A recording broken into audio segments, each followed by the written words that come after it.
Hi all, welcome to Blasters arena. Kerala ബ്ലാസ്റ്റേഴ്സിന്റെ ഇത്തവണത്തെ season അത് തീർത്തും നിരാശാജനകമായി കൊണ്ടാണ് അവസാനിച്ചിട്ടുള്ളത്.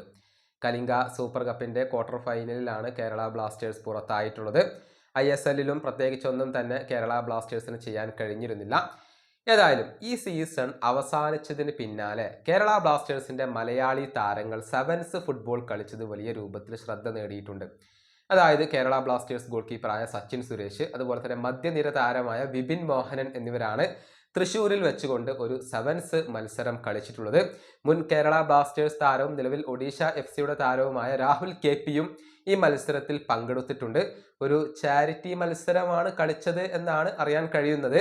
ഇതിന്റെ ദൃശ്യങ്ങൾ പുറത്തേക്ക് വന്നിട്ടുണ്ട്, ചിത്രങ്ങൾ പുറത്തേക്ക് വന്നിട്ടുണ്ട്. ഇത് വലിയ രൂപത്തിലുള്ള വിമർശനങ്ങൾ ഈ താരങ്ങൾക്ക് നേടിക്കൊടുക്കുകയും ചെയ്തിട്ടുണ്ട്. അൺപ്രൊഫഷണലായ ഒരു കാര്യമാണ് കേരള ബ്ലാസ്റ്റേഴ്സിന്റെ താരങ്ങൾ ചെയ്തത് എന്നാണ് പലരും ഇപ്പോൾ വിമർശിക്കുന്നത്. എക്സിൽ അഥവാ പഴയ ട്വിറ്ററിൽ നമുക്ക് ഇത്തരത്തിലുള്ള അഭിപ്രായങ്ങൾ കാണാൻ കഴിയുന്നുണ്ട്. കേരള ബ്ലാസ്റ്റേഴ്സുമായി കോൺട്രാക്റ്റ് ഉള്ള താരങ്ങളാണ് ലോക്കൽ സെവൻസ് കളിച്ചിട്ടുള്ളത്. ഇവർക്ക് പരിക്ക് പറ്റിയാൽ ആര് മറുപടി പറയും, ആര് സമാധാനം പറയും എന്ന ഒരു ചോദ്യം ആരാധകർ ഉയർത്തുന്നുണ്ട്. മാത്രമല്ല, ക്ലബിന്റെ അനുമതിയോട് കൂടിയാണോ ഈ മത്സരങ്ങൾ ഈ താരങ്ങൾ കളിച്ചത് എന്നതുകൂടി ആരാധകർ അന്വേഷിക്കുന്നുണ്ട്. ഏതായാലും ഈ വിഷയത്തിൽ ഇവർക്ക് ഇപ്പോൾ വിമർശനങ്ങൾ കേൾക്കേണ്ടി വരുന്നുണ്ട് എന്നുള്ളത് ഒരു വസ്തുതയാണ്. ഈ വീഡിയോ അവസാനിപ്പിക്കുന്നു. അടുത്തൊരു വീണ്ടും കാണാം.